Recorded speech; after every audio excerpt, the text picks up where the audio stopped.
Good evening. Welcome to this online class. ये online class थोड़े समय के बाद आया है क्योंकि अभी सभी लोग बिजी थे अपने अपने शेड्यूल में और आप लोगों का काफ़ी डिमांड आ रहा था कि सर आप ऑनलाइन क्लास लीजिए। तो आप लोगों के डिमांड की वजह से मैंने सोचा कि चलिए आपके लिए एक ऑनलाइन क्लास करता हूँ। और जब टॉपिक्स के बारे में पूछा गया तो अभी चूंकि अग्निवीर की बहाली चल रही है और एनसीसी के कैंप्स भी काफ़ी चल रहे हैं, तो लोगों का अग्निवीर के बारे में काफ़ी सारी उत्कंठा थी, जिज्ञासा थी कि कैसे होता है, क्या तरीका है। तो उस सोचा कि मैंने उसके बारे में स्टार्ट करूं। तो जैसा कि आप लोगों को पता है, पिछले साल की तुलना में इस साल अग्निवीर में काफ़ी बदलाव आ रहे हैं। जो भी उनके सिलेक्शन का जो बदलाव है, प्रोसेस तरीके में जो बदलाव आया है, वो आप सभी की भलाई के लिए हुआ है। क्योंकि पुराने जो सिस्टम था उसमें एक ही दिन में एक ही जिले के पूरे लोगों का चयन होता था, जिसके वजह से बहुत ज़्यादा भीड़ लगती थी। आप रात को पहुंचते थे स्टेशन पे, रात को जगह नहीं मिलती थी रहने के लिए, एक समय में काफ़ी ज़्यादा बच्चे दौड़ते थे। तो बहुत सारी प्रशासनिक और आपको व्यक्तिगत तौर पे भी और सभी को दिक्कतें होती थी। और सबसे बड़ी बात थी कि जो अभ्यर्थी थे, जो एग्ज़ाम देने के लिए आते थे, उनको सेटिस्फेक्शन नहीं मिलता था। उनको लगता था कि उनकी काबिलियत और उनकी प्रतिभा को ठीक से पहचान नहीं हो पा रही है। भीड़ ज़्यादा होती थी तो उनको मतलब सेटिस्फेक्शन लेवल नहीं हासिल होता था। तो इन सब को देखते हुए सरकार ने निर्णय लिया कि ये जो चयन की प्रक्रिया है, बहाली की जो प्रक्रिया है, इसमें बदलाव लाया जाए। और इसी बदलाव की कड़ी में अग्निवीर स्कीम को लॉन्च किया गया। अग्निवीर के बारे में आपको बहुत सारे डिटेल बताए गए हैं हर जगहों पे, वहाँ से आपको एक आइडिया मिल जाता है। और उस आइडिया के अंदर क्या है कि सबसे पहले आपको अग्निवीर की जो स्कीम है, सेना के तीनों अंग, आर्मी, नेवी और एयरफोर्स, तो इन तीनों में अग्निवीर की स्कीम स्टार्ट की गई है। आप जिसमें भी उत्सुक हैं अपने नौकरी के लिए, किसी एक में या तीनों में भी आप जा सकते हैं। आप उस सेना के उस हिस्से का जो वेबसाइट है, आप उस पर जाएं। वहाँ पर आप सबसे पहले अपने आप को पंजीकृत करें, इनरोलमेंट करें, पंजीयन कराएं, रजिस्ट्रेशन कराएं। आर्मी के लिए आप joinindianarmy.nic.in जो है उस वेबसाइट पे जाएंगे। उसी तरह से नेवी और एयरफोर्स का भी वेबसाइट है, उनके वेबसाइट पे जाके आप अपने रजिस्ट्रेशन की प्रक्रिया को पूर्ण करें। और रजिस्ट्रेशन के लिए अगर आपको कोई दिक्कत है तो आप इस चैनल को सब्सक्राइब करें, क्योंकि ये चैनल खास करके आप लोगों के लिए ही बनाया गया है, ताकि आपको एक मौका मिल सके, प्लेटफॉर्म मिल सके, ताकि आप एक बेहतर ज़िंदगी जी सकें। चाहे आप एनसीसी के द्वारा, चाहे आप अग्निवीर की तरह, या कोई भी इस तरह से आपको जो कंपटीशन में जिससे आपको मदद मिल सके, आपको पढ़ाई में, आपके अपने व्यक्तित्व को निखारने में जो मदद मिल सके, उसी के लिए ये चैनल बनाया गया है, ताकि आप यहाँ के वीडियो को देखकर आप अपना भविष्य बना सकते हैं। तो अभी जैसा कि मैंने आपको बताया कि अग्निवीर के बारे में जो भी चयन प्रक्रिया में जो भी बदलाव आया है, इससे संबंधित एक वीडियो, 3 वीडियो हमने अपलोड किया हुआ है। आप इस चैनल के प्लेलिस्ट में जाएं, वहाँ पे सर्च करें, वीडियो में भी सर्च कर सकते हैं अग्निवीर करके। वहाँ पे आपको टोटल 4 वीडियो मिलेंगे, 1, 2, 3, 4। तो चारों वीडियो को आप अवश्य देखें। सबसे पहला वीडियो जो है अग्निवीर का नंबर 1, उसके अंतर्गत आपको ये बताया गया है कि पहले पुराने सिस्टम से नए सिस्टम में क्या क्या बदलाव किए गए हैं। वीडियो नंबर 2 जो है, उसके अंदर आपको बताया गया कि किस तरह से आप जो अपने आर्मी, नेवी और एयरफोर्स की जो ओरिजिनल वेबसाइट है, वहाँ पे जाके आप अपना पंजीयन या रजिस्ट्रेशन किस तरह से कराएं, इनरोलमेंट किस तरह से कराएं, और वहीं से आप ऑनलाइन एप्लीकेशन डाल सकते हैं। जब जब नोटिफिकेशन आपके समाचार पत्र में पब्लिश होता है, वहाँ से आपको बता दिया जाता है। साथ ही आप जिस संस्था से जुड़े हैं, एनसीसी से, कॉलेज से, शिक्षक से या जिसके थ्रू, तो उस ग्रुप में भी शेयर किया जाता है। जो वैकेंसी निकलती है, नोटिफिकेशन निकलता है रैली का या रिक्रूटमेंट का, वो आपको शेयर किया जाता है। वहाँ से आपको पता चल जाता है कि क्या है। और नहीं भी तो आपने मान लीजिए कि आपने अगर आर्मी के लिए अप्लाई, रजिस्ट्रेशन कर रखा है, आपको चाहिए कि हर 10 दिन पे या 15 दिन पे एक बार लॉगिन करके देख लें कि क्या कोई एडवर्टाइजमेंट या कोई विज्ञापन निकला है कि नहीं है। जिस आपकी क्वालिफिकेशन के मुताबिक आप जिस जिस चीज के लिए एलिजिबल हैं, योग्य हैं, वो वहां पे दिखा देता है कि आप इन सब चीजों में अप्लाई कर सकते हैं। जैसे ही उसमें आपको अग्निवीर का अगर नोटिफिकेशन दिखता है, वहां पर आपको जाना है और वहां पे आपको ऑनलाइन अप्लाई करना है। ऑनलाइन अप्लाई करने का जो प्रक्रिया है बहुत ही आसान है। इसका वीडियो नंबर 2 ऑलरेडी मैंने अपने वेबसाइट पे, अपने चैनल पे अपलोड कर रखा है, वहां पर जाकर आप देखें। और अगर आपने अभी तक सब्सक्राइब नहीं किया है तो कृपया करके इस चैनल को सब्सक्राइब कर लें, ताकि कोई भी इंपॉर्टेंट इंफॉर्मेशन या नोटिफिकेशन जो है वो आपको तुरंत मिल सके और आप उसको मिस नहीं कर सके। तो दूसरा जो मैंने बोला अग्निवीर के बारे में जो वीडियो है वो ऑनलाइन इनरोलमेंट एंड रजिस्ट्रेशन का है, और वहीं से आपको पता चल जाएगा कि ऑनलाइन अगर कोई वैकेंसी या कोई एडवर्टाइजमेंट आया है तो वहां से आप ऑनलाइन अप्लाई कर सकते हैं। तो दूसरे वीडियो का जो प्रोसेस है वो ऑनलाइन एप्लीकेशन आप सबमिट करते हैं, वहां पर खत्म हो जाता है। उसके बाद जब आप ऑनलाइन अप्लाई करते हैं तो उसी को फिर मॉनिटर करेंगे, तो आपका एग्जामिनेशन कब होगा उसका डेट आएगा, उसमें बता दिया जाएगा कि आपको अभी आने वाले समय में एग्जामिनेशन कब की होगा, तो वो आपको पता चल जाएगा। एग्जामिनेशन में आपको सेंटर कहाँ पे है, क्या है, कैसे है, इसका डिटेल आपको वहाँ पर मिल जाएगा। एडमिट कार्ड आपको वहाँ पे मिल जाता है।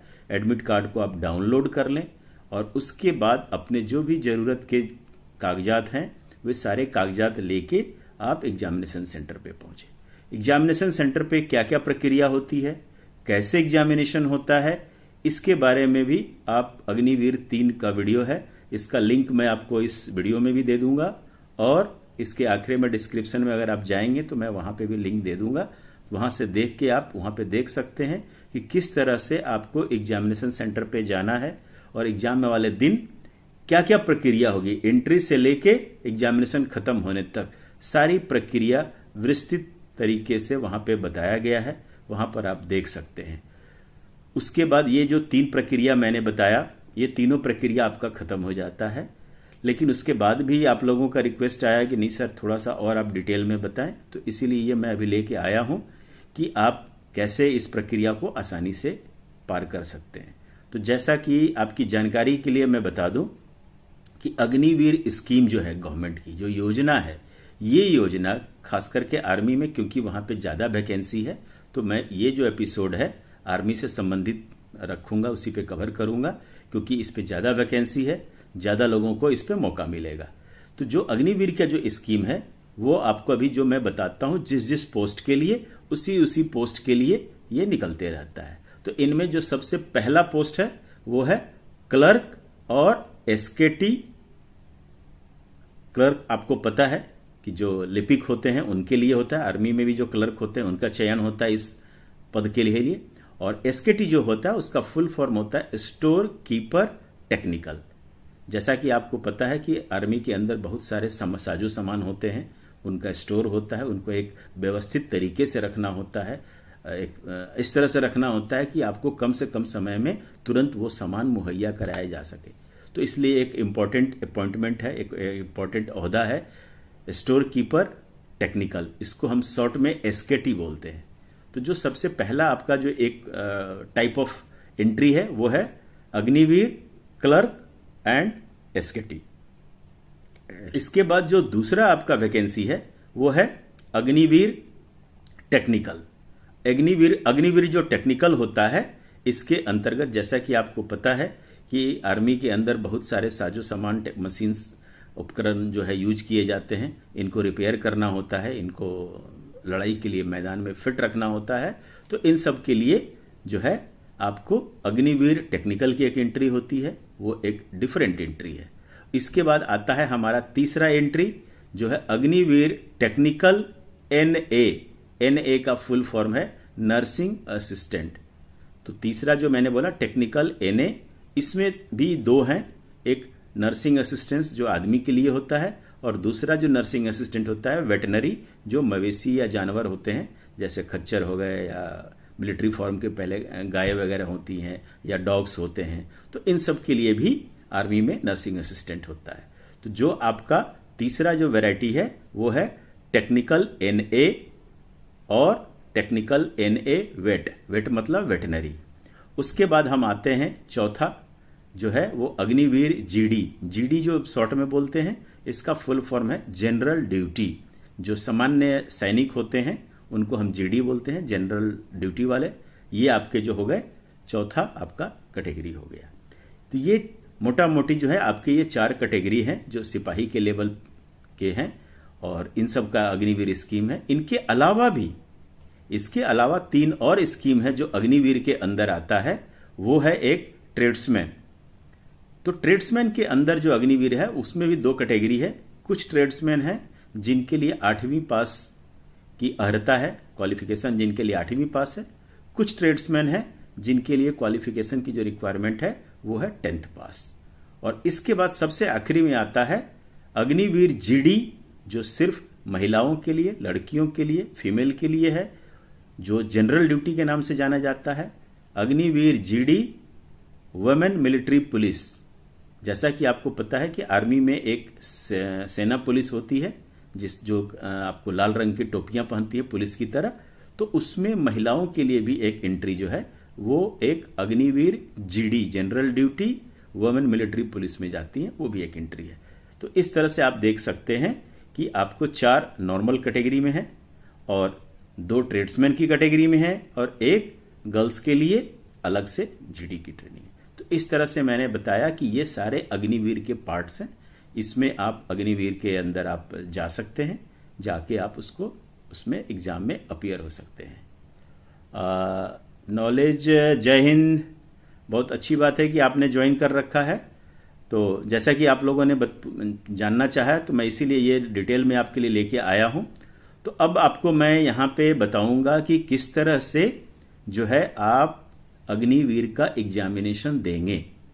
आपको मैंने तीनों चीज बता दी है। इस मेरे प्लेलिस्ट पे अगर आप जाएंगे तो वहां पे तीनों का वीडियो है, क्या क्या बदलाव लाया है वो भी वीडियो है।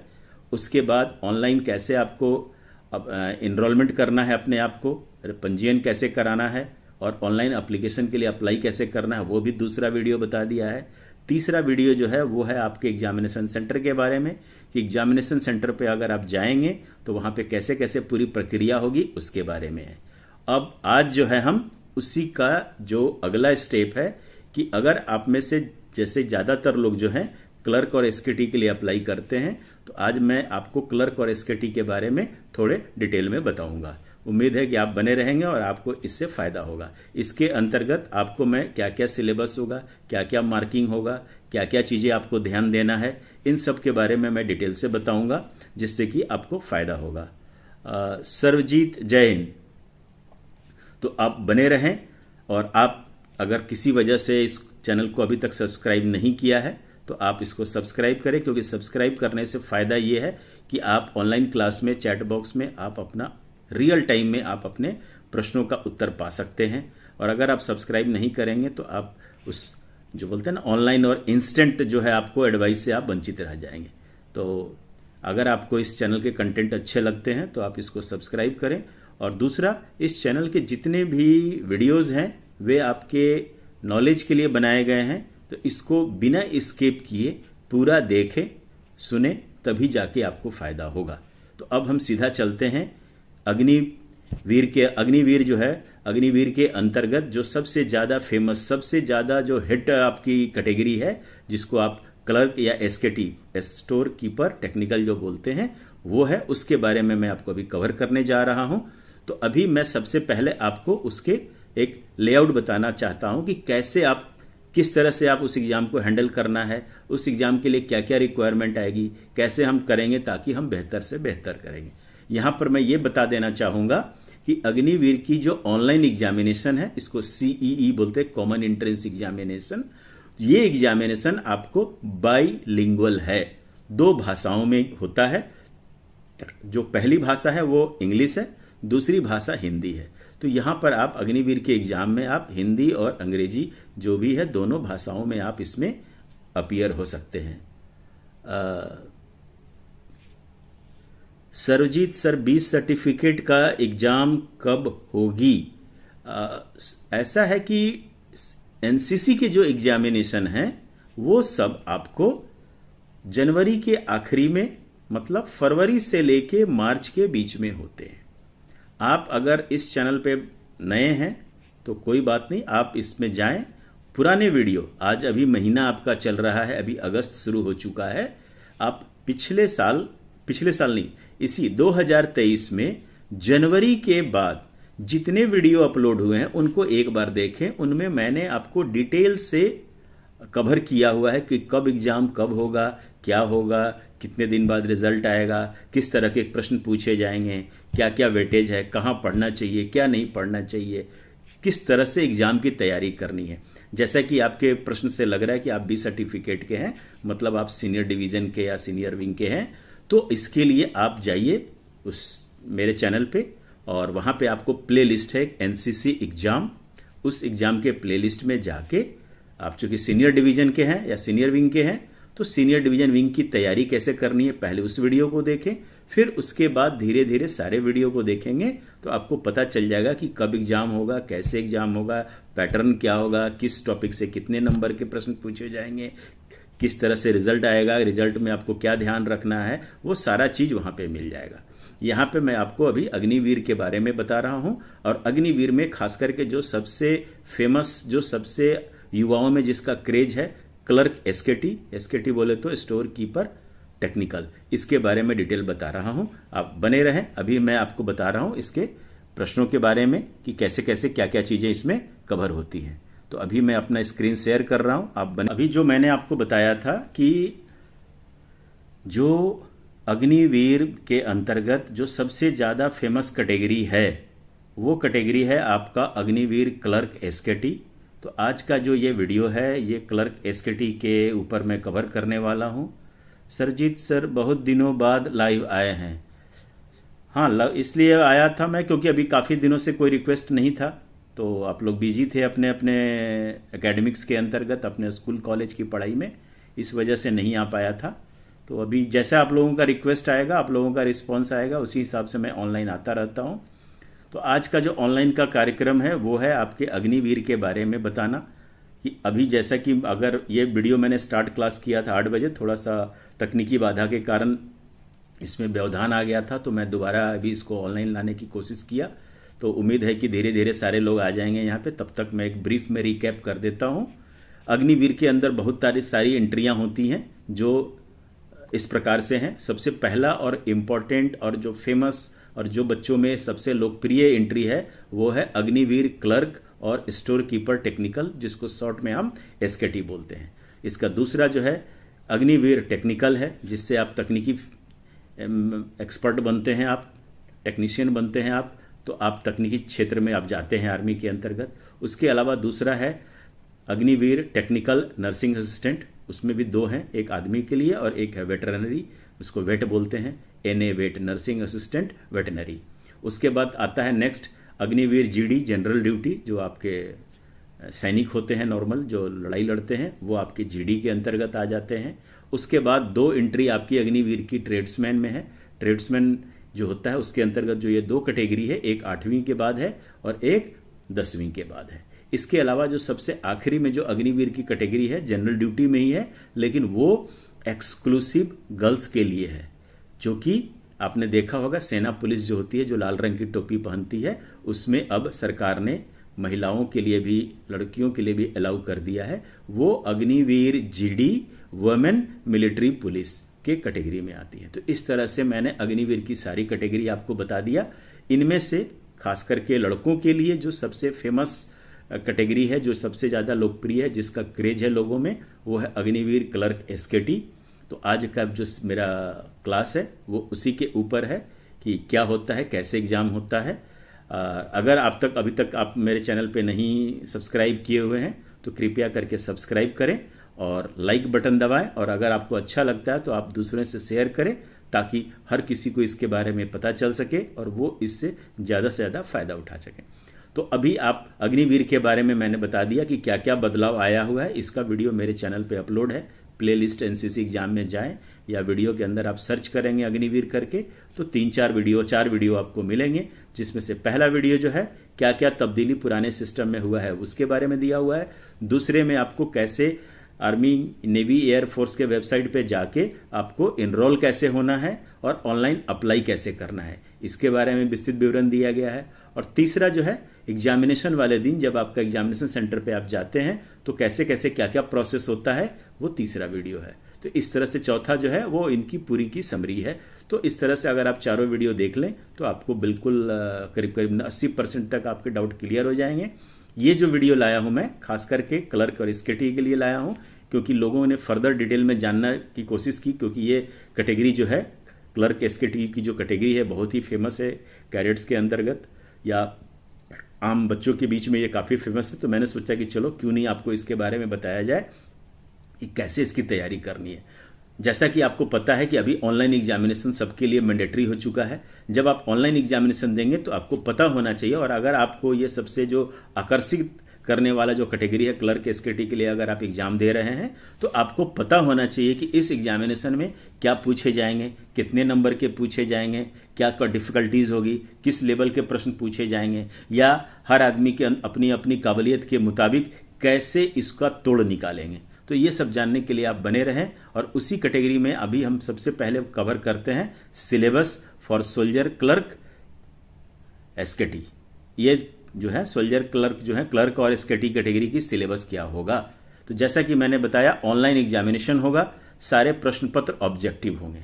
अब देखते हैं कि वो प्रश्न पत्र कैसे कैसे आपके आएंगे। तो सबसे पहले पैटर्न आते हैं। तो जो पैटर्न है वो आपका कुल मिला के जो है आपके 5 हिस्सों में वो बना होगा। पहला मोटा मोटी तो आपको ये 2 भाग में बांटा जाता है, पार्ट 1 एंड पार्ट 2।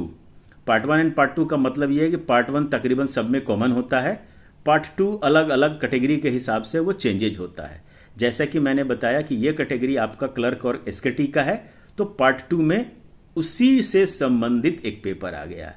पार्ट 1 जो मैंने बोला कॉमन सबके लिए होता है, तो उसी हिसाब से आप तैयारी करेंगे तो आपका प्रिपरेशन हो जाएगा। अब पार्ट 1 जो होता है, पार्ट 1 के अंतर्गत जो है आपके जो होते हैं सब्जेक्ट होते हैं। पहला सब्जेक्ट होता है जनरल नॉलेज, जिसको हिंदी में सामान्य ज्ञान कहते हैं। इससे आपको टोटल 5 प्रश्न पूछे जाएंगे। 5 questions will be asked from general knowledge and total जो मार्क्स होंगे, कुल प्राप्तांक जो होगा वो होगा 20 मार्क्स का। अब यहां से क्या निष्कर्ष निकलता है कि प्रत्येक प्रश्न कितने मार्क्स के होंगे? 4 मार्क्स के। तो जो एग्जामिनेशन का पहला पार्ट है, पहले पार्ट के अंदर जो फर्स्ट मॉड्यूल है जनरल नॉलेज सामान्य ज्ञान, सामान्य ज्ञान से टोटल 5 वस्तुनिष्ठ ऑब्जेक्टिव टाइप के प्रश्न पूछे जाएंगे। प्रत्येक प्रश्न जो है each questions will carry 4 marks, 4 marks के प्रत्येक क्वेश्चन होंगे और टोटल जनरल नॉलेज के 20 मार्क्स होंगे। दूसरा जो मॉड्यूल है इसके अंतर्गत वो है जनरल साइंस सामान्य विज्ञान। इसके अंतर्गत भी 5 प्रश्न पूछे जाएंगे, प्रत्येक प्रश्न 4 मार्क्स का होगा, टोटल 20 मार्क्स होगा। उसके बाद तीसरा हिस्सा आता है मैथ, गणित। गणित जो है ये तीसरा विषय है। इसके अंतर्गत जनरल साइंस और जनरल नॉलेज की तुलना में 2 गुना प्रश्न पूछे जाएंगे, यानी 10 प्रश्न पूछे जाएंगे। यहां भी आपको प्रत्येक प्रश्न 4 मार्क्स का होगा, टोटल आपके 40 मार्क्स के इसमें प्रश्न पूछे जाएंगे। और चौथा जो है, जैसा कि आप लोगों को पता है कि अभी आईटी का जमाना है, हर कोई कंप्यूटर में महारत हासिल होना जरूरी है। तो चौथा जो सब्जेक्ट है वो है कंप्यूटर साइंस। बेसिक कंप्यूटर का नॉलेज सभी को होना चाहिए और इसके अंतर्गत भी 5 प्रश्न पूछे जाते हैं और प्रत्येक प्रश्न 4 मार्क्स का होता है, तो टोटल आपके हुए 20। इस तरह से आप देख सकते हैं कि जो पहला आपका पार्ट है इसमें टोटल जो है 100 मार्क्स का है और 100 मार्क्स में से आपको 32 नंबर लाने हैं, 32% मार्क्स लाने हैं ताकि आप इससे पास हो सकें। अब हम चलते हैं सेकंड पार्ट, जो एक्सक्लूसिव आपको क्लर्क और एसकेटी के लिए है। इसमें है जनरल इंग्लिश। जनरल इंग्लिश में आपको 25 प्रश्न पूछे जाएंगे। अगर आप ऊपर ध्यान से देखेंगे तो ऊपर भी 25 मार्क्स थे चारों मिला के, और सेकेंड पार्ट में सिर्फ जनरल इंग्लिश से आपको 25 प्रश्न पूछे जाएंगे। यहां भी जो सारे प्रश्न हैं 4 मार्क्स का होगा। टोटल कुल मिला के 100 मार्क्स हुआ, और इसमें से भी आपको 32 नंबर पास होने के लिए चाहिए। अब यहां पर आप अगर देखते हैं ध्यान से, तो दोनों भाग में पार्ट 1 एंड पार्ट 2 में पास होने के लिए 32 और 32, लेकिन ऐसा नहीं है कि आप 32 और 32 मतलब 64 या 64 नंबर लाएंगे तो आप पास हो जाएंगे। पास के लिए मिनिमम जो है, न्यूनतम अंक जो चाहिए वो है 80। मतलब अगर किसी एक पार्ट में अगर 32 है तो दूसरे पार्ट में आपको उसी के मुताबिक 48 नंबर लाने होंगे। तो ये आपको पता होना चाहिए कि हर एक भाग में 32 कम से कम, तो एक भाग में अगर 32 लाएंगे तो दूसरे भाग में पास होने के लिए कम से कम 48 लाना होगा, और दोनों मिलाएंगे कम से कम नंबर आपको 80 लाने होंगे, और टोटल मैक्सिमम मार्क्स जो है वो इसमें 200 नंबर लाया जा सकता है।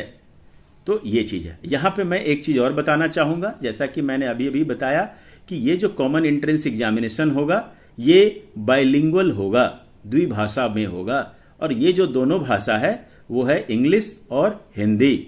लेकिन यहां पे मैं एक और चीज क्लियर कर देना चाहूंगा, पार्ट 1 जो है 100 नंबर का, ये आपको हिंदी और इंग्लिश दोनों भाषा में मिलेगा। लेकिन क्लर्क के केस में और एसकेटी के केस में जो सेकेंड पार्ट है जनरल इंग्लिश, ये इंग्लिश में ही होगा, ये हिंदी में नहीं होगा। ये मैं इसलिए बता रहा हूं कि जिन्होंने हिंदी भाषा में अपने 12वीं की परीक्षा उत्तीर्ण की है तो उनके लिए भी एक इंग्लिश का विषय होता है मैंडेटरी पास करना। तो यहां पर ऐसा नहीं है, इंग्लिश आपको हिंदी भाषी होने के बावजूद भी आपको पता होना चाहिए। तो ये चीज मैं इसलिए बताया कि बाइलिंगुअल होते हुए भी, हिंदी होते हुए भी, फर्स्ट पार्ट बाइलिंगुअल है, दोनों भाषाओं में आ सकता है, हिंदी में और इंग्लिश में आप एग्जाम दे सकते हैं। लेकिन जो सेकेंड पार्ट है वो आपका जनरल इंग्लिश जो है वो इंग्लिश में होगा, हिंदी में नहीं होगा। तो उम्मीद है कि यहां पर आपको जो विषय और सब्जेक्ट की बांट है, किसमें कितने नंबर लाने हैं, मिनिमम कितना लाना है, मैक्सिमम कितना आता है। हाँ, यहां पे एक और मैं बता दूं, जैसा कि मैंने बताया कि यहां पे प्रत्येक प्रश्न जो है, ईच क्वेश्चंस जो है वो 4 मार्क्स के हैं, लेकिन साथ ही साथ अगर आपके प्रश्न गलत हुए तो 1 नंबर का निगेटिव मार्किंग भी है। तो प्रश्न का जब आप जवाब देते हैं तो सोच समझ के दें। अगर आपका सही जवाब आता है, आपका जवाब संतुष्ट है, जानकारी है, तो आपको 4 मिलेंगे। अगर आपने तुक्का मारा और वो गलत निकल गया तो आपको निगेटिव मार्क्स 1 मिलेगा और वो आपको नुकसान होगा। तो ये ध्यान में रखेंगे कि ये निगेटिव मार्क्स भी यहां पे चलता है। अब हम चलते हैं आगे सिलेबस की तरफ। ये जो मैंने विषय बोला है आप इसको नोट कर लें, general knowledge, general science, math, computer science and general English. अब इन सब विषयों के अंतर्गत क्या क्या सिलेबस होगा वो मैं आपको यहां पे डिटेल में बता रहा हूं। तो सबसे पहला आपका है जनरल नॉलेज, सामान्य ज्ञान।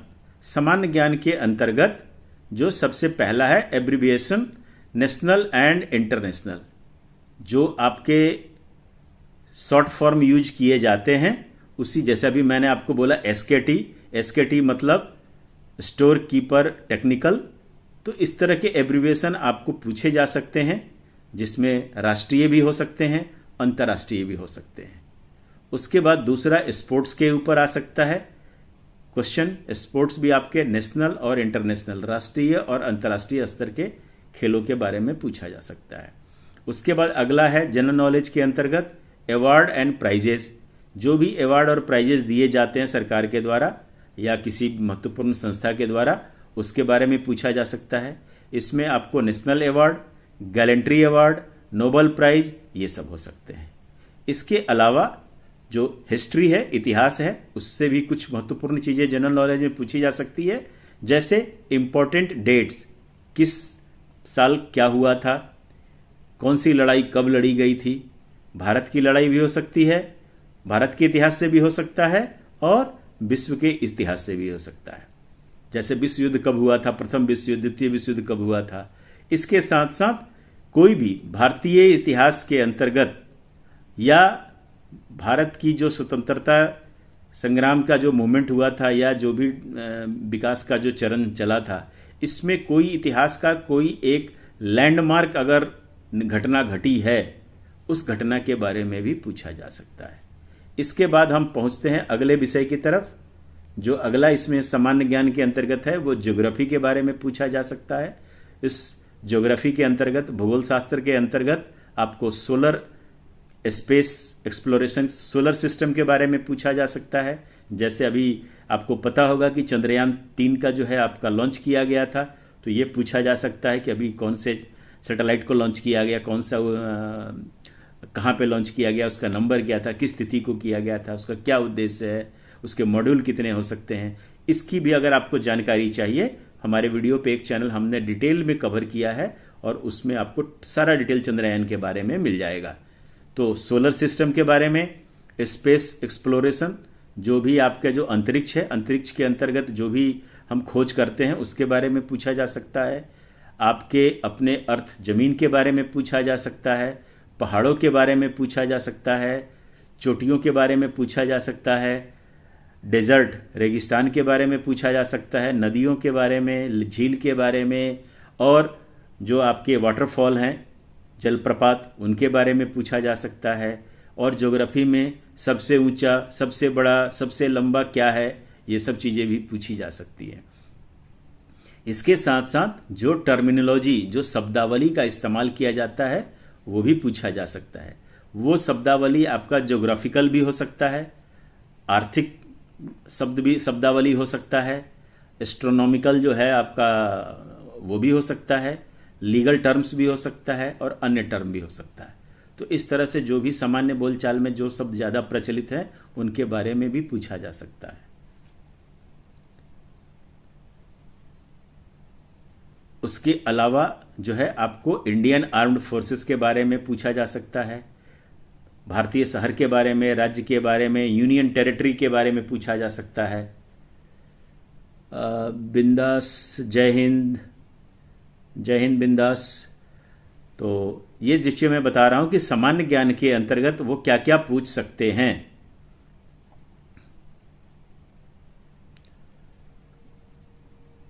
उसके अलावा जो भारत की न्यूज एजेंसियां हैं उनके बारे में, और इसके लिए मैं आपको बता दूं, सबसे अच्छा है आप भारत के जो दूरदर्शन चैनल है, आप दूरदर्शन के न्यूज को जरूर देखें। वैसे देखने के लिए बहुत सारे न्यूज चैनल हैं हिंदी और इंग्लिश में, लेकिन बाकी चैनलों पे क्या है कि एक ही न्यूज को बार बार रिपीट किया जाता है, तो जो एक्चुअल कंटेंट है वो कम होता है।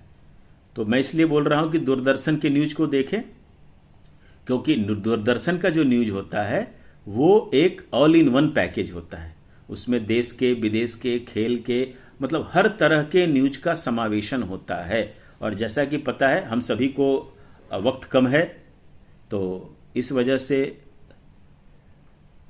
हर हर महादेव।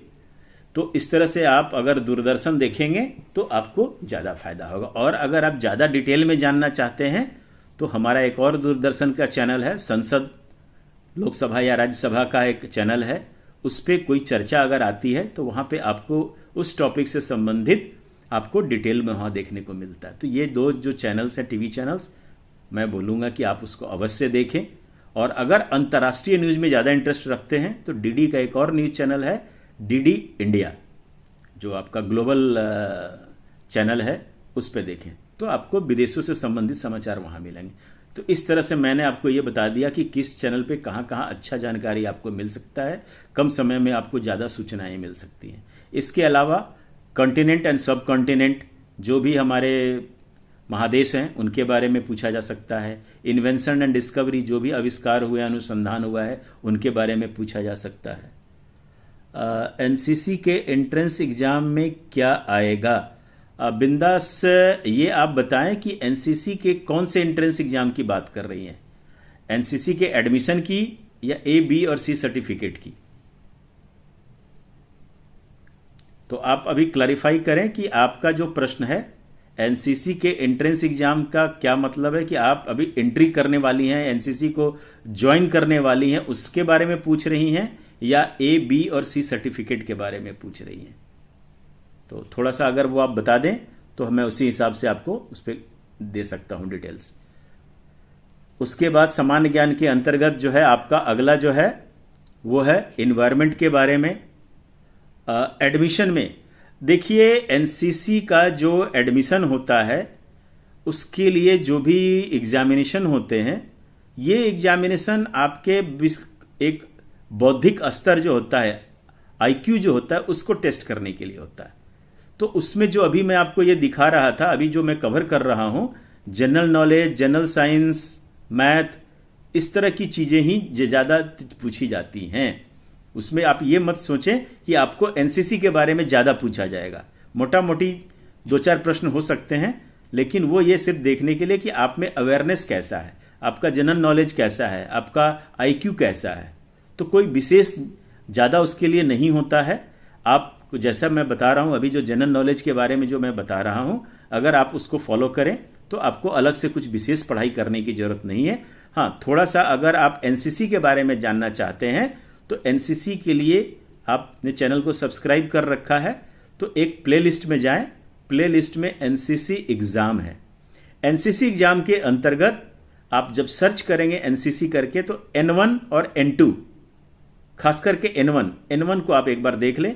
उसमें आपको बताया गया है कि एनसीसी का ऑर्गेनाइजेशन क्या है, पर्पस क्या है, उद्देश्य क्या है, उसके बारे में जो एक बोलते हैं ना संक्षिप्त जानकारी, वो आपके लिए पर्याप्त है रिटन एग्जाम के लिए। तो वहां पर वो वीडियो आप देख लें, वहां से उसको नोट्स कर लें, तो वो आपके लिए एनसीसी के बारे में उतना जानकारी हो गया। उसके अलावा जनरल नॉलेज, जनरल साइंस और मैथ, तो यही सब चीजें होती हैं।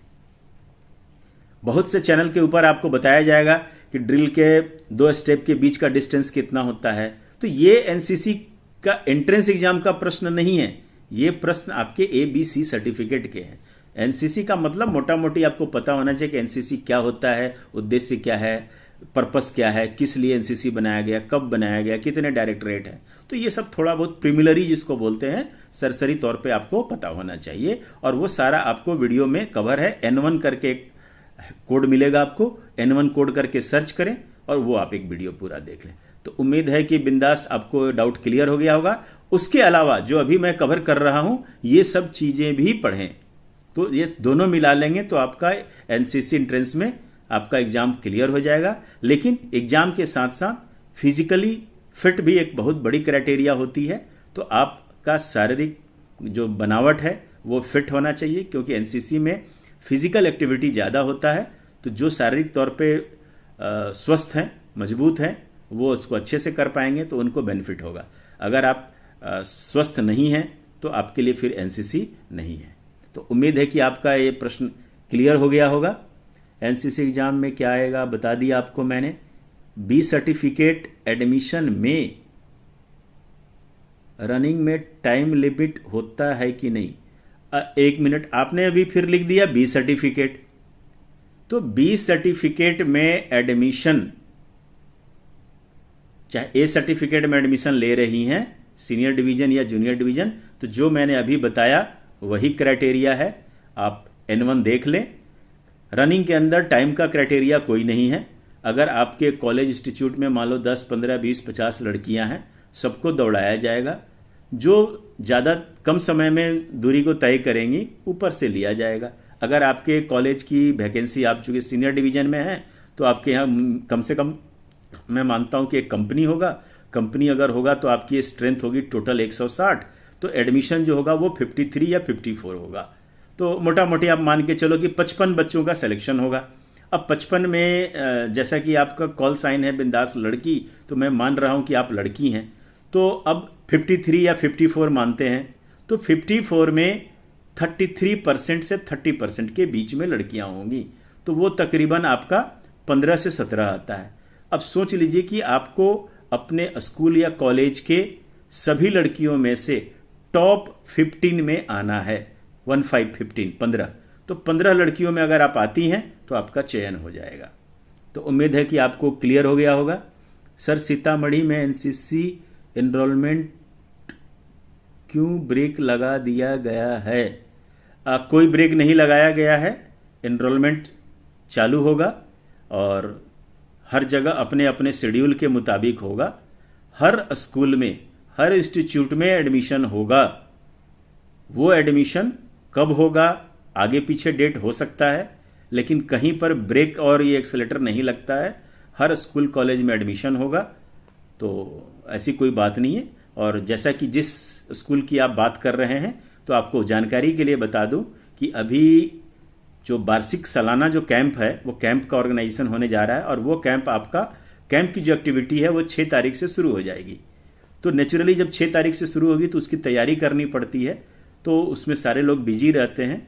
तो जैसे कैंप खत्म होगा, तो कैंप के दरमियान इनरोलमेंट नहीं होगा, ये मैं जरूर बता देता हूं। कैंप खत्म होगा उसके 2 से 3 दिन के बाद फिर से इनरोलमेंट जो है स्टार्ट हो जाएगा। तो उम्मीद है कि आपके सारे जो शंका है वो दूर हो चुके होंगे। जय हिंद रुपेश। सरजीत, उम्मीद है कि आपको ये क्लियर हो गया होगा। तभी हम आते हैं कि जनरल नॉलेज की जब आप पढ़ाई करते हैं तो उसमें क्या क्या चीज़ें होती हैं। इन्वायरमेंट, पर्यावरण के बारे में आपको पता होना चाहिए। कॉन्स्टिट्यूशन ऑफ इंडिया, भारतीय संविधान के बारे में पता होना चाहिए। Religious community and principal language के बारे में पता होना चाहिए। नेशनल और इंटरनेशनल डे जो होते हैं वो पता होना चाहिए। इंटरनेशनल ऑर्गेनाइजेशंस के बारे में पता होना चाहिए। इंपॉर्टेंट बुक्स और उसके जो लेखक हैं वो उनके बारे में पता होना चाहिए। पूरे विश्व के जो हैं उनके प्लांट्स और एनिमल के बारे में आइडिया होना चाहिए। करंट अफेयर्स के अंदर हु इज हु, कौन क्या है, इसके बारे में पता होना चाहिए। इसके बाद हम चलते हैं दूसरे विषय की तरफ। दूसरा विषय जो है जनरल साइंस है। जनरल साइंस के अंतर्गत जो सबसे पहला है आपका सामान्य विज्ञान। सामान्य विज्ञान के अंदर सबसे पहला पार्ट जो है वो है ह्यूमन बॉडी, मानव शरीर। मानव शरीर से भी प्रश्न पूछे जा सकते हैं। इसमें फूड, भोजन, न्यूट्रिशन, जो आपके पौष्टिक आहार हैं उनके बारे में, डिजीज, बीमारियों के बारे में, प्रिवेंशन, उस बीमारियों से बचाव कैसे करना है उसके बारे में, विटामिन्स और उसके इस्तेमाल के बारे में कि कौन से विटामिन कब खाया जाता है, कब लेना चाहिए, किसकी कमी से क्या होता है। फिर questions of general science consisting of topic related to physics, chemistry, biology. बाकी इसके अलावा जनरल साइंस के अंदर ह्यूमन बॉडी के अलावा आपको भौतिकी, रसायन और जीव विज्ञान, इसके ऊपर भी आपको प्रश्न पूछे जा सकते हैं। और इसके अलावा जो डे टू डे एक्टिविटी, जो आपकी दैनिक दिनचर्या है, उसके ऊपर भी प्रश्न पूछे जा सकते हैं। इसमें आपको मेडिकल टर्म्स, तो उसके शब्दों, उसके बारे में भी पूछा जा सकता है कि उसका मतलब क्या होता है। फिर उसमें वैज्ञानिक टर्म, जो साइंटिफिक टर्म है, उसके बारे में पूछा जा सकता है। और भारत के अंतर्गत जो भी वैज्ञानिक और अनुसंधान केंद्र हैं उनके बारे में पूछा जा सकता है। साइंटिफिक एंड रिसर्च इंस्टीट्यूट जो इंडिया में है अलग अलग जगहों पे, उनके बारे में पूछा जा सकता है। इसके साथ जनरल साइंस के अंदर जो है थोड़े से प्रश्न जो है इसके अंतर्गत आपके न्यूमेरिकल एबिलिटी के ऊपर पूछे जा सकते हैं। जो न्यूमेरिकल एबिलिटी का क्वेश्चंस होगा वो आपके 16 से 20 साल के उम्र के बीच का होगा। और इन सब का जो बेस है वो सीबीएसई बोर्ड की जो 12वीं क्लास होती है उसकी बुक का स्टैंडर्ड, उसी स्टैंडर्ड से आपको ये लिया जाएगा। तो जिन लोगों ने 12वीं किया हुआ है तो कृपया करके अपने किताब को निकालें और वक्त है उस किताब को दोबारा रिवाइज करें। और ये मैं आपको बता दूं कि 12वीं की जो किताब होती है, फिजिक्स, केमिस्ट्री, ज्योग्राफी या इस तरह की बायोलॉजी, ये किताब के ऊपर आपका जो मदद है वो आप आईएएस की भी तैयारी अगर करते हैं तो उसमें भी यहाँ से प्रश्न पूछे जाते हैं। तो जो 12th के जो किताब हैं वो एक बहुत ही इंपॉर्टेंट बुक्स हैं, 11th 12th, वो आप जरूर रखें और जब भी वक्त मिले उसे एक बार सरसरी तौर पे अवश्य पढ़ लें। रनिंग में टाइम कितना बता दिया रुपेश कुमार, जय हिंद, थैंक यू बिंदास। उसके बाद जो है आपका अगला सब्जेक्ट है मैथ, गणित। गणित के अंतर्गत आपका अर्थमेटिक होता है, जिसको कि हिंदी में हम अंक गणित कहते हैं। अंक गणित के अंतर्गत आपका जो नेचुरल नंबर है, प्राकृत संख्या है, उनके बारे में पूछा जाएगा। इंटीजर के बारे में पूछा जाएगा। Fraction, rational, irrational number, decimal, दशमलव के बारे में पूछा जाएगा। Highest common factor and LCM, लघुत्तम और महत्तम के बारे में पूछा जाएगा। स्क्वायर रूट, वर्गमूल के बारे में पूछा जाएगा। रेशियो, अनुपात के बारे में पूछा जाएगा। प्रपोर्शन, समानुपात के बारे में पूछा जाएगा। परसेंटेज, प्रतिशत के बारे में पूछा जाएगा। एवरेज, औसत के बारे में पूछा जाएगा। प्रॉफिट, लाभ के बारे में पूछा जाएगा। लॉस, हानि के बारे में पूछा जाएगा। सिंपल एंड कंपाउंड इंटरेस्ट, सामान्य ब्याज और चक्रवृद्धि ब्याज के बारे में पूछा जाएगा। उसके बाद आपका आता है अलजेब्रा, बीजगणित जिसको आप बोलते हैं। बीज गणित में आपका एडिशन, सब्सट्रैक्शन, मल्टीप्लिकेशन, डिवीजन आपको पूछा जा सकता है। इसमें भी हाईएस्ट कॉमन फैक्टर, एलसीएम जो है, ये सब निकालना पूछा जा सकता है। सिंपल इक्वेशन पूछा जा सकता है। उसके अलावा वर्गमूल वगैरह निकालते हैं, इंडेक्सेस, लॉगरिथम, ये सब, सॉल्यूशन ऑफ लीनियर इक्वेशन पूछा जा सकता है। रेशियो के बारे में पूछा जा सकता है। क्वाड्रेटिक इक्वेशन जो द्विघात समीकरण है उसके बारे में पूछा जा सकता है। इसके बाद बीज गणित के बाद जो अगला है आपका गणित, उसमें है mensuration.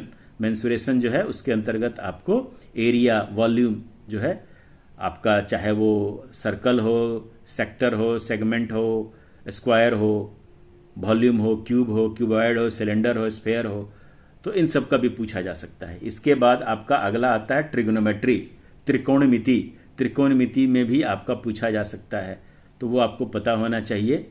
Right angle triangle, simple equation जो होते हैं उनके ट्रिग्नोमेट्री के, वो पूछे जा सकते हैं। उसके अलावा हाइट एंड डिस्टेंस के बारे में आपका जो होता है क्वेश्चन पूछे जा सकते हैं। इसके बाद जो है आपका ज्योमेट्री, जो ज्यामिति है उसके बारे में पूछा जा सकता है। इसमें जो है आपके लाइन, एंगल के बारे में जो है पढ़े हुए हैं आप, उसको बारे में पूछा जा सकता है। ये सारे जो है आपके 10वीं से 12वीं की जो किताब आपने अगर पढ़ी होगी तो ये उसी से संबंधित है। हाँ, आर्ट्स के अगर कैडेट्स हैं तो आप बच्चे स्टूडेंट हैं तो आपको थोड़ी दिक्कत आ सकती है, साइंस वाले को दिक्कत इसमें कम आएगी। लेकिन तक चूँकि सामान्य ज्ञान और जनरल सब्जेक्ट जो है वहाँ पर साइंस वाले को दिक्कत आती है, तो ऐसा कुछ नहीं, अगर आप पढ़ाई करेंगे तो सबको इसमें कवर हो जाएगा। सर्वजीत सर, बी सर्टिफिकेट में कितने कैंप करना है? सर्वजीत, इसका मतलब है कि आपने अभी तक हमारे चैनल के पूरे वीडियो नहीं देखे हैं। कृपया करके एनसीसी एग्जाम प्लेलिस्ट में जाएं, उसके पूरे वीडियो को देखें, कम से कम, और नहीं तो कान में लगा के ऑडियो मोड में भी आप सुन सकते हैं। ये सारे प्रश्न का जवाब मैंने वहां दे रखा है। फिर भी आप बने रहें, वक्त मिलेगा तो मैं उसको कवर करूंगा और आपको बताने की कोशिश करूंगा। इसका भी जो मैंने बोला गणित जो आता है, मैथ, उसका भी जो लेवल है वो 10th और 12th के सीबीएसई के स्टैंडर्ड की जो बुक है उसी से पूछे जाएंगे। उसके बाद आपका आता है कंप्यूटर। कंप्यूटर के बारे में भी आपको पूछा जा सकता है, कंप्यूटर सिस्टम के बारे में पूछा जा सकता है, उसकी बनावट के बारे में पूछा जा सकता है, उसके बेसिक फंक्शंस के बारे में पूछा जा सकता है, उसकी मेमोरी के बारे में पूछा जा सकता है, हार्डवेयर के बारे में पूछा जा सकता है, इनपुट आउटपुट डिवाइस के बारे में पूछा जा सकता है, ऑपरेटिंग सिस्टम के बारे में पूछा जा सकता है। फिर खास करके विंडो के बारे में आपको पूछा जा सकता है कि विंडो अगर आप चला रहे होंगे तो आपको पता होना चाहिए। एमएस वर्ड के बारे में पूछा जा सकता है, पावर पॉइंट के बारे में पूछा जा सकता है, एमएस एक्सेल के बारे में पूछा जा सकता है। तो ये सब भी आपके 12वीं स्टैंडर्ड की जो बुक्स होती हैं उनके बारे में होता है। अब हम पहुंचते हैं part 2, English subject, general English, जो एक्सक्लूसिव आपके अग्निवीर, क्लर्क और एसकेटी के लिए है। ये जो इंग्लिश है ये आपको इंग्लिश में ही मिलेगा, हिंदी में नहीं मिलेगा। इसके ऊपर जितने मैंने आपको बताए, ऊपर वाले सारे सब्जेक्ट जो है आपके बायलिंगुअल, हिंदी और इंग्लिश दोनों में मिलेंगे। अब इंग्लिश में जो आपका प्रश्न पूछे जाएंगे तो उसमें आपका एक कंप्रीहेंशन होगा। कंप्रीहेंशन के अंदर आपका ग्रामर भी होगा। ग्रामर के अंतर्गत आपका पार्ट ऑफ स्पीच जो है वो आएगा, उसमें article, noun, pronouns, adjective, preposition, conjunction and modals जो है ये सब पूछे जाएंगे। फिर आपका वर्ब है, फिर टेंस है, प्रेजेंट, पास्ट, फ्यूचर टेंस जो है वो है। फिर उसके बाद सेंटेंस का स्ट्रक्चर है। तो ये अगर आप देखेंगे तो ये भी आपकी 10th और 12th के जो इंग्लिश की बुक है, स्टैंडर्ड बुक है, ग्रामर की जो बुक है, ये उसी से निकाली हुई है। तो उसको अगर आप रखेंगे, करेंगे तो ये भी आपका हो जाएगा। Type of sentence, affirmative sentence, phrases का यूज, डायरेक्ट और इनडायरेक्ट स्पीचेज हैं वो पूछे जा सकता है, वॉइस के बारे में पूछा जा सकता है। उसके अलावा जो है वन वर्ड सब्स्टिट्यूशन पूछा जा सकता है।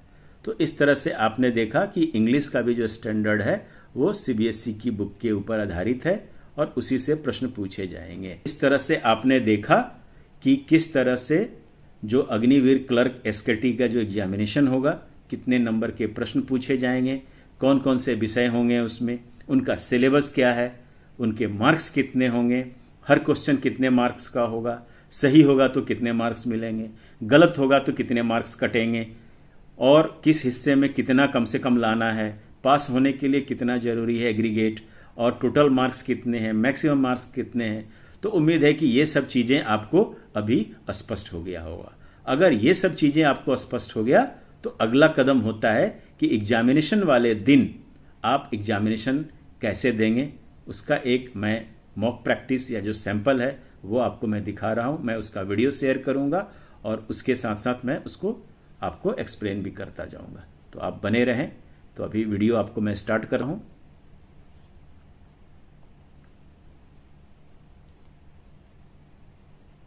तो सबसे पहले आप जब ब्राउज़र खोलेंगे तो उस ब्राउज़र के अंतर्गत सबसे पहले आप सर्च करें ज्वाइन इंडियन आर्मी।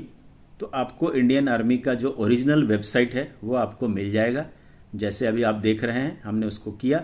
जैसे ही आप क्लिक करेंगे, अभी जो मैं आपको बता रहा हूँ ज्वाइन इंडियन आर्मी का जो वेबसाइट है, इसको ध्यान से इसके पढ़ें और इसको पहचानने का तरीका है कि यहाँ पर जो ये ताले की चाबी है वो आपको दिखाएगा और ये बताएगा कि आपका कनेक्शन सिक्योर है। तो जैसे ज्वाइन इंडियन आर्मी की वेबसाइट पे आएंगे तो वहाँ पे एक कैप्चा आएगा, उस कैप्चा को आप सही तरीके से भरेंगे। यहाँ पर आपको कैपिटल स्मॉल को ध्यान में रखना है और सही सही भर के फिर आपको इंटर वेबसाइट पे क्लिक करना है।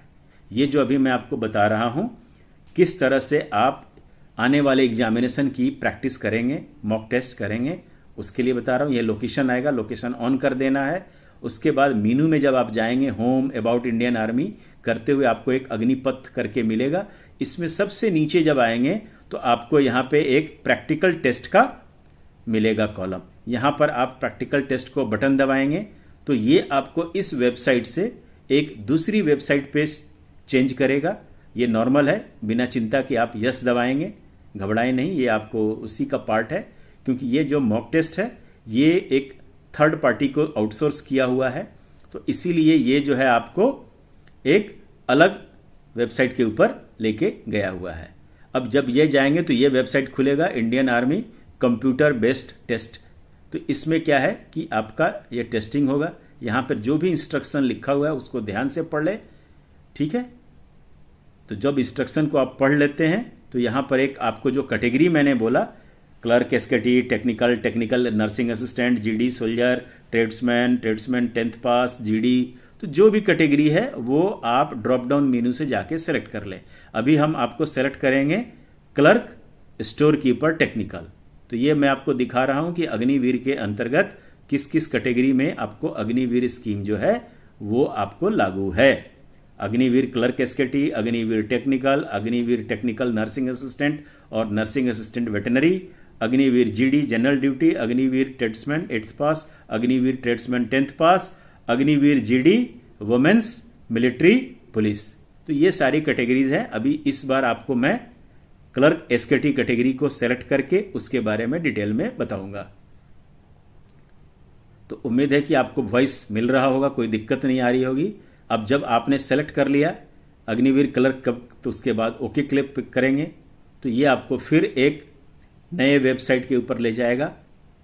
यहाँ पर आपका जिस कंप्यूटर टर्मिनल पे बैठे हैं तो बाईं तरफ ये आपके टर्मिनल का कोड है C001। उसके बाद बीच में आपका जो है ये लॉगिन आईडी आपको और पासवर्ड आपको दिया जाएगा वो होगा, और यहाँ पर आपका कैडेट का नाम और आपका फोटो दिखेगा वहाँ पे, और किस सब्जेक्ट के लिए आप एग्ज़ाम दे रहे हैं वो दिखेगा। जैसे आप लॉगिन करेंगे तो आपको एक जनरल इंस्ट्रक्शंस खुलेगा। इस जनरल इंस्ट्रक्शन को ध्यान से पढ़ें, अपने फ़ोटो को देखें, अगर आपका फ़ोटो सही है, मैच कर रहा है, तब उसको दें। ये जो इंस्ट्रक्शन जो मैं अभी आपको स्क्रॉल कर रहा हूँ ये बायलिंगुअल में उपलब्ध है, हिंदी और इंग्लिश। आप जो भी सेलेक्ट करेंगे उसके मुताबिक है, लेकिन एक निवेदन है कि जो भी है इसको ध्यान से पढ़ें और जो जो चीज़ इसमें इंपॉर्टेंट है उसको नोट कर लें, क्योंकि आपको एक रफ शीट मिलेगा। उस रफ शीट पे आप इसको नोट कर लें और इसको ध्यान से पढ़ेंगे, तभी आपको आगे समझ में आएगा। और वैसे इस पूरे प्रक्रिया का भी एक मैंने वीडियो अलग से बना रखा है, तो वो वीडियो पे अगर आप जाएंगे तो वहाँ पे जाके आपको आएगा। कभी कभी हो सकता है कि हिंदी जो उसकी लिखा हुआ है, हिंदी की बनावट में आपको फ़र्क दिखेगा, तो वो आपका ब्राउज़र की सेटिंग का है, उससे घबराएं नहीं। आगे आने वाले प्रश्न जो हैं वो बिल्कुल सही आएंगे। तो ये आपको हिंदी में आपका इंस्ट्रक्शन आ गया है। इस इंस्ट्रक्शन को आप ध्यान से एक एक करके पढ़ लें। इसमें आपका सामान्य अनुदेश है, किस प्रश्न पे कैसे जाना है, प्रश्नों का उत्तर कैसे देना है और अनुभागों द्वारा प्रश्न पे कैसे कैसे पहुंचा जाना है, वो सारे डिटेल इसमें दिया गया है। जैसा कि आपको पहला दिया हुआ है कि पूरे प्रश्न पत्र को हल करने के लिए आपको 60 मिनट का समय दिया जाएगा। इस 60 मिनट में आपको टोटल जो है 100 मार्क्स के जो है क्वेश्चंस आपको सॉल्व करने हैं और 50 क्वेश्चन हैं। तो इसका मतलब है कि एक प्रश्न के ऊपर लगभग 1 मिनट का वक्त दिया गया है।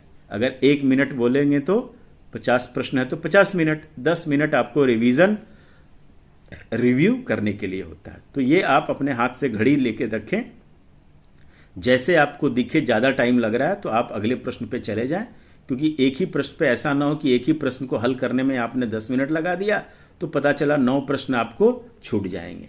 तो इस तरह से इसमें सारे इंस्ट्रक्शंस को ध्यान से पढ़ें, कैसे ऊपर नीचे जाना है, नेविगेट कैसे करना है। हाँ, एक चीज़ और है, इसमें सिर्फ माउस का इस्तेमाल करना है, कीबोर्ड का इस्तेमाल नहीं करना है, तो ये भी ध्यान रखेंगे। और अगर किसी प्रश्न का, चूंकि इसमें नेगेटिव मार्किंग है और आपको लगता है कि इसमें कोई प्रश्न का जवाब आपको लग रहा है कि सही नहीं है, मैं इस पर दोबारा सोचूंगा, तो उसको आप mark for review and next करके आगे बढ़ जाएंगे, तो बाद में आप उसको आके रिवीजन कर सकते हैं। यहां पर 2 ऑप्शन है, मार्क्स में आप मतलब सेलेक्ट करके भी आप रिव्यू में डाल सकते हैं और बिना सेलेक्ट किए भी डाल सकते हैं। दोनों में डिफरेंस ये है कि अगर आपने सेलेक्ट करके रिव्यू में डाल दिया और किसी वजह से आपने रिव्यू नहीं किया तो वही आंसर सबमिट हो जाएगा। और अगर बिना मार्क्स सेलेक्ट किए, क्वेश्चन का आंसर सेलेक्ट किए, अगर आपने मार्क फॉर रिव्यू में डाल दिया तो वो बिना किसी सेलेक्ट का सबमिट हो जाएगा। तो ये दोनों में डिफरेंस आप ध्यान रखें। यहां पर आप ड्रॉप डाउन मेनू से टेस्ट का सब्जेक्ट चुनते हैं कि आपके जो टेस्ट के पेपर है वो हिंदी में चाहिए कि इंग्लिश में चाहिए। जब आप ये क्लिक कर लेते हैं तो आपने पूरे एग्रीमेंट्स, टर्म्स, कंडीशन को पढ़ लिया, निर्देश को समझ लिया, तो यहां पर जो लेफ्ट साइड बॉक्स है उसको आप क्लिक कर देंगे और क्लिक करके आप एग्जामिनेशन में इन कर जाएंगे। यहां पे मैं बता दूं, एग्जामिनेशन के दरमियान भी आप प्रश्न पत्र की भाषा को बदल के देख सकते हैं, हिंदी या इंग्लिश। तो यहां पर आपको पहले चुनेंगे तो पहला वही खुलेगा मॉड्यूल। अभी जैसे इसमें हिंदी सेलेक्ट किया और हमने बटन दबा दिया तो अभी आपको जो प्रश्न आपके स्क्रीन पे आ गया है, जनरल नॉलेज का जो पहला प्रश्न आ गया वो आप देख सकते हैं। यहां से आपको पता चल जाएगा कि किस मॉड्यूल के कितने प्रश्न हैं। जैसा कि पहला आपका जनरल नॉलेज है, उसके 5 प्रश्न हैं। ये दाहिने में आपका नाम लिखा हुआ आएगा, वहां पे फोटो लिखा हुआ आएगा और ये देखिए यहाँ पे टाइमर ऑन हो गया है। आपको 1 घंटे का टाइम मिलेगा, टाइमर ऑन है। और जो दाहिने तरफ है कौन सा आंसर खुला है, क्या है, ये सारा डिटेल है आपका। यहाँ पर आप उसका आंसर सेलेक्ट करते जाएंगे। जैसे इसमें हमने एक प्रश्न का उत्तर किया और ये है आपका मार्क फॉर रिव्यू और नेक्स्ट। और अगर किसी को आपने गलत सेलेक्ट कर लिया तो उसको आप चेंज कर सकते हैं। यहाँ एक फैसिलिटी ये है कि आप इसमें बदलाव भी ला सकते हैं। तो इस तरह से आप सेलेक्ट करते जाएं, जवाब देते जाएं और गलत जवाब है तो क्लियर रिस्पॉन्स करके आप उसको क्लियर भी कर सकते हैं। और अगर आप उस पर दोबारा आना चाहते हैं तो मार्क फॉर रिव्यू और आगे बढ़ जाएं। ध्यान देने की बात है कि पहले बार जब आप एग्जाम देने बैठते हैं, जो प्रश्न का उत्तर आपको अच्छे से आता है उसको आप फटाफट देते जाएं और आगे बढ़ते जाएं। जिन प्रश्न का उत्तर नहीं आता है, मार्क फॉर रिव्यू करते जाएं और आगे बढ़ते जाएं। और वो जब वापस आप आएंगे तो आपको वो अलग कलर में दिखेगा, ब्लू कलर में, फिर आप उसको अटेम्प्ट करते जाएं। हाँ, आखिरी जो कॉल है आपको लेना है, क्योंकि आपको पता होना चाहिए उत्तर सही है तो 4 नंबर और गलत हुए तो 1 नंबर कट जाएंगे। तो इस तरह से आप इस प्रश्न को हल करते जाएंगे और आगे बढ़ते जाएंगे। तो आप पहला मॉड्यूल, दूसरा मॉड्यूल, तीसरा मॉड्यूल, जो भी है सारे मॉड्यूल को आप करते जाएंगे। ठीक है, तो अभी आपको मैं दिखा रहा हूं। अभी ये आखिरी मॉड्यूल पे आ गए हम, जनरल इंग्लिश। जनरल इंग्लिश के अंदर जो है आपके टोटल 25 प्रश्न हैं। तो आप जवाब देते जाएं और आगे बढ़ते जाएं। और आप देख रहे हैं कि दाहिने तरफ जो मॉड्यूल है इसमें आपका लिखा हुआ है कि जैसे एग्जाम्पल के तौर पे 14 प्रश्न आपने दे दिए जवाब, 15वां आप हैंडल कर रहे हैं। जैसे आप ओके करेंगे तो 16 पे चला जाएगा। तो इस तरह से आप अपने ये सारे प्रश्नों का जवाब यहाँ पे दे सकते हैं। देने के बाद आप वापस जाके रिव्यू भी कर सकते हैं। जब ये सारा चीज़ कर सकते हैं, इंस्ट्रक्शन भी आप इस दरमियान पढ़ सकते हैं। अगर लगता है कि नहीं इंस्ट्रक्शन में मुझे डाउट है, दोबारा पढ़ना है, तो राइट हैंड टॉप कॉर्नर पे एक इंस्ट्रक्शन का आइकॉन बना हुआ है, वहाँ पे क्लिक करके उस इंस्ट्रक्शंस को फिर से आप दोबारा देख सकते हैं। इस तरह से जब आपने एक बार पूरा देख लिया, सॉल्व कर लिया, तो यहाँ पर क्या है कि जो सबमिट बटन है, ये सबमिट बटन ऑन नहीं होता, ये ऑटो सबमिट होता है। जैसे ही टाइमर आपका 00 होगा, जितने प्रश्न आपने सॉल्व किए हैं वो ऑटोमेटिक सबमिट हो जाएंगे। सरजीत सर, बी सर्टिफिकेट में कितने कैंप करना होता है? सरजीत, ए, बी और सी तीनों में आपको एक एक कैंप करना होता है। अगर आप बी सर्टिफिकेट में हैं तो एक कैंप करना होता है, और वो भी सेकेंड ईयर में, फर्स्ट ईयर में नहीं। तो इस तरह से आप एग्जाम देते जाएं। अभी आप देख रहे हैं कि हमने एग्जाम दे दिया, वक्त की घड़ी अब क्लिक हो रही है, 26, 25 टाइम हो रहा है, 23, 22। जैसे ये आपका 00 होगा, ये देखिए अभी सबमिट मैं चाह के भी नहीं कर सकता हूं, तो आपको 1 घंटा अंदर बैठना ही बैठना है, और 1 घंटा जैसे कंप्लीट होगा ये ऑटोमेटिक सबमिट हो जाएगा। 9, 8, 7, 6, 5, 4, 3, 2, 1, 0 सबमिट। तो इस तरह से आपने यहां पे देखा कि जो है आपका ये प्रश्न पत्र आपका सॉल्व हो गया, आपका आंसर सबमिट हो गया। आप 60 मिनट के अंतर्गत ये सारे रिव्यू कर लेना, क्योंकि अगर इसमें नहीं रिव्यू किया तो फिर आपको रिव्यू करने का मौका नहीं मिलेगा। जब एक बार आपके सारे प्रश्न पत्र सबमिट हो गए, फिर आपको एग्जामिनेशन हॉल से बाहर आके जहां पर आपने एंट्री के समय वेरिफिकेशन कराया था, वहां दोबारा वेरिफिकेशन होता है। एग्जामिनेशन में जाने से पहले होता है एक बार, और फिर एग्जाम देने के बाद जब आप निकलते हैं तब भी वेरिफिकेशन होता है। तो जब सभी बच्चों का वेरिफिकेशन हो जाएगा, फिर आपको वहां से लाइन तोड़ करवा दिया जाएगा। कैसे, ये इसके बारे में जो है आप एक वीडियो जो मैंने बताया था, वीडियो नंबर 3, आप उसको जरूर देख लें। वहां से आपको क्लियर हो जाएगा कि अंदर हॉल में कैसे कैसे करना है। तो उम्मीद है कि आपको ये जो मैंने क्लास लिया ये आपको पसंद आया होगा, और आपके जितने भी मन में शंका था अग्निवीर, क्लर्क और एसकेटी के बारे में, चूंकि ये सबसे पॉपुलर कैटेगरी था तो इसीलिए मैंने ये कैटेगरी आज बताया, सिलेबस बताया, ताकि आप लोगों को पता हो जाए कैसे एग्जाम देना है, वो बताया, डेमो दिखाया, आपको मॉक ड्रिल करा दिया, आपको प्रैक्टिस करा दिया। तो इस तरह से आपको उम्मीद है क्लियर हो गया होगा। और यहाँ पे जो बातें समझ में आई है जो क्लियर, खुशबू आज आवाज नहीं आ रहा है, अभी तो आवाज आ रही होगी खुशबू। अच्छा, हो सकता है कि वीडियो के समय आवाज नहीं आ रहा होगा, बट मैं देख लूंगा। अगर आवाज नहीं आ रहा होगा तो मैं आपको दोबारा वीडियो इसका बना के अपलोड कर दूंगा। जय हिंद नीरज।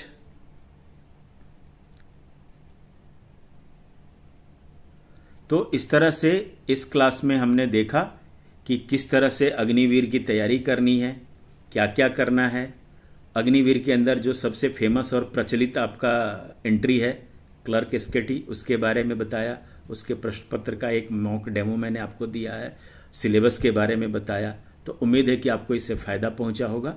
और इसके अलावा भी आपके कोई भी डाउट्स हैं, या कोई भी आप ऑनलाइन क्लास देखना चाहते हैं, या कोई भी वीडियो चाहते हैं, तो अभी भी आपके पास मौका है। कमेंट सेक्शन में जाके आप कमेंट करें, और अगर ये वीडियो आपको अच्छा लगा होगा तो लाइक करें, सब्सक्राइब करें और शेयर करें, ताकि आप इसके ज़्यादा से ज़्यादा फ़ायदा आप उठा सकें। यस सर, आ रहा है।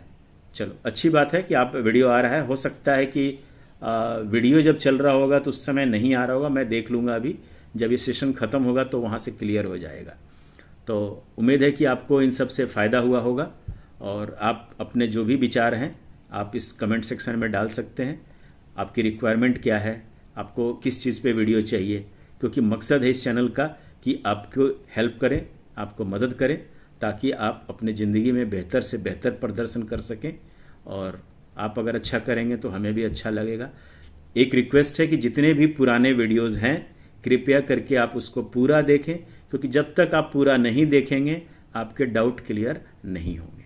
क्योंकि एक ही चीज़ आप बार बार पूछते हैं, तो वो चीज़ आपको ऑलरेडी मैंने कवर कर रखा है, तो एक बार कम से कम वीडियो सुन जरूर लें, ताकि आपको यह क्लियर हो जाएगा कि कब कहाँ क्या कैसे करना है, ये क्या चीज़ होता है। तो उम्मीद है जय हिंद नीरज, तो आप सबको ये अच्छा लगा होगा। तो इसको वीडियो को अब मैं यहीं ख़त्म करता हूँ।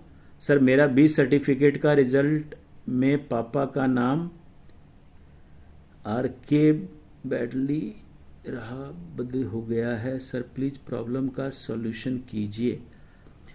नीरज, आपके अगर सर्टिफिकेट में किसी भी तरह का टाइपिंग एरर हो गया है, उसके लिए सुधार के लिए आप एक आवेदन पत्र, और आप दो तीन जगह से गलती होती है। एक तो होती है कि आपका डाटा बटालियन लेवल पे ठीक है, क्लर्क लेवल पे टाइपिंग में मिस्टेक हुआ, तो वो आप एप्लीकेशन लिख के उसमें आप प्रूफ लगा के दे दें, और उसका एक कुछ पैसे जमा करने होते हैं, वो जमा कर दें, उसके हिसाब से फिर उसमें सुधार हो जाएगा।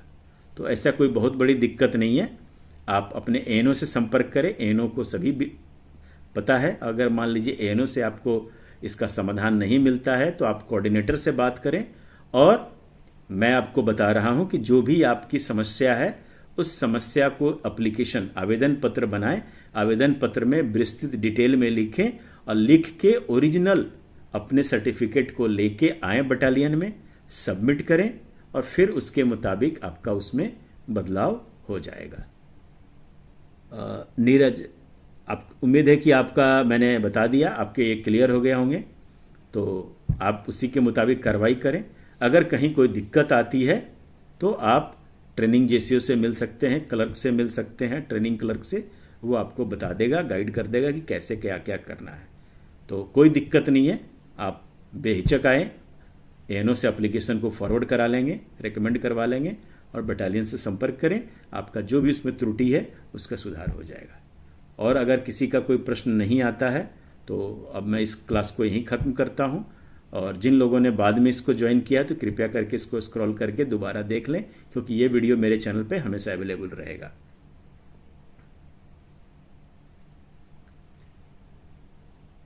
सर्वजीत, आप किस क्लास में किस ईयर में हैं ये अभी क्लियर नहीं हो रहा है, क्योंकि अभी आप ऑनलाइन एनरोलमेंट की बात कर रहे थे, अभी फिर 20 सर्टिफिकेट की बात कर रहे थे, अभी वर्दी की बात कर रहे हैं। वर्दी का डीबीटी होगा। अब इसका मतलब है कि आप बटालियन ग्रुप में नहीं हैं। बटालियन में व्हाट्सएप ग्रुप बना हुआ है, आप उस व्हाट्सएप ग्रुप को ज्वाइन करें, वहाँ पे सारी सूचनाएं आपको दी जाती है, और आपके जो एएनओ हैं उस ग्रुप के एडमिन हैं। तो इस तरह की जो भी प्रश्न है आप अपने एएनओ के थ्रू ग्रुप में पोस्ट कराएं, हर क्वेरी का जवाब आपको वहां दिया जाता है। चलो, गुड नीरज, अच्छी बात है। तो जो मैंने आपको बताया उसको फॉलो करें, आपकी सारी प्रॉब्लम दूर हो जाएगी। वर्दी का जो है, वर्दी पिछले साल बहुत ही कम वर्दी आया था, क्योंकि सरकार डीबीटी की सोच रही थी, और इस बार डीबीटी होगा, तो इस साल आपको वर्दी की जगह पे पैसे दिए जाएंगे। उससे संबंधित विवरण ऑलरेडी व्हाट्सएप ग्रुप में मैंने शेयर कर दिया है, वहां पर आपको डिटेल मिल जाएगा। तो और अगर आपका कोई डाउट नहीं है तो अब इस क्लास को हम यहीं खत्म करते हैं। जय हिंद, गुड नाइट।